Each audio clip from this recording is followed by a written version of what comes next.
अपनी जानें कुर्बान कर दी, जिन्होंने अपनी बीवी बच्चों को खो दिया। अंग्रेजी हुकूमत हिंदुस्तानियों पर तरह तरह के जुल्म करवाती थी। Good morning. आज की इस वीडियो में एक गवर्नमेंट हायर सेकेंडरी स्कूल बुदुल जो डिस्ट्रिक्ट राजौरी की एक बच्ची है 11th क्लास की सहर जबीन की एक वीडियो मैं आपके सामने यहाँ पर प्रेजेंट करने जा रहा हूँ, पेश करने जा रहा हूँ।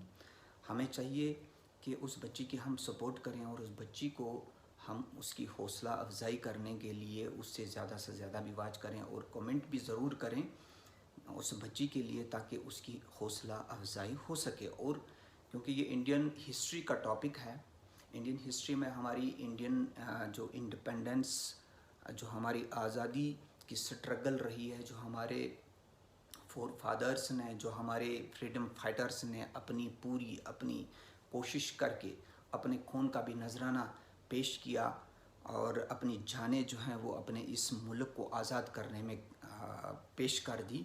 हमें उनको भी ट्राइब्यूट पेश करनी चाहिए और इस बच्ची की भी हम हौसला अफजाई हमें करनी चाहिए।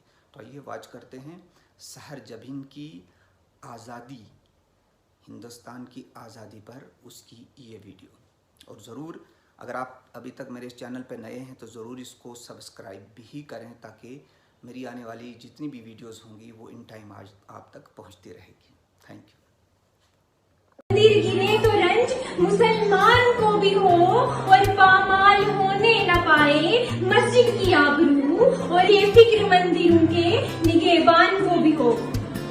काबिल एहतराम इज्जत मौत जनाब जजीज हज़रात, दीगर उस्ताद इकराम, मेरे प्यारे भाइयों और बहनों, सबसे पहले अस्सलाम वालेकुम आदाब।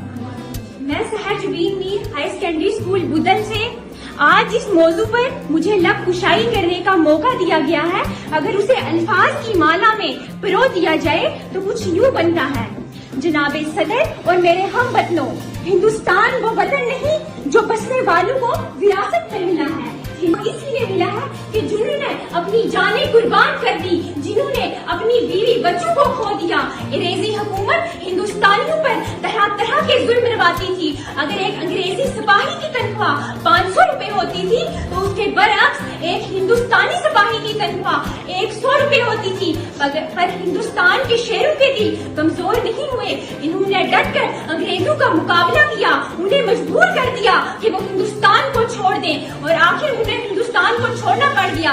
इसीलिए तो किसी शायर ने क्या खूब कहा है कि पहाड़ों से जो टकराए उसे तूफान कहते हैं, तूफानों से जो टकराए उसे इंसान कहते हैं।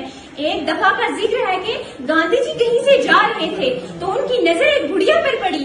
तो गांधी जी ने बुढ़िया से पूछा, आपकी बेटी कहाँ है? तो बुढ़िया ने कहा, मेरी बेटी अंधेरे कमरे में नंगी बैठी हुई है। तो गांधी जी ने अंधेरे कमरे में नंगे बैठने की वजह पूछी। तो बुढ़िया ने कहा, हमारे पास एक साड़ी है, जब मुझे बाहर जाना होता है मेरी बेटी अंधेरे कमरे में नंगी बैठ जाती है, जब उसे बाहर जाना होता है मैं अंधेरे कमरे में नंगी बैठ जाती हूँ। मेरे प्यारे भाइयों और बहनों, उसी वक्त गांधी जी ने कसम ली थी कि जब तक अंग्रेजों से अपने देश को आजाद न करवा दूं, बकरी के दूध के सिवा कुछ खाऊं पीऊंगा नहीं। हिंदुस्तान मेरा है, हिंदुस्तान आपका है, हिंदुस्तान हम सबका है। हमें मिलकर हिंदुस्तान को बचाना है, हमें मिलकर जुल्म के खिलाफ आवाज उठानी है, हमें मिलकर जालिमों को भगाना है। इसीलिए तो किसी शायर ने क्या खूब कहा है कि जुल्मो जबर की पहचान मिटा के रख दे, जुल्मो जबर की पहचान मिटा के रख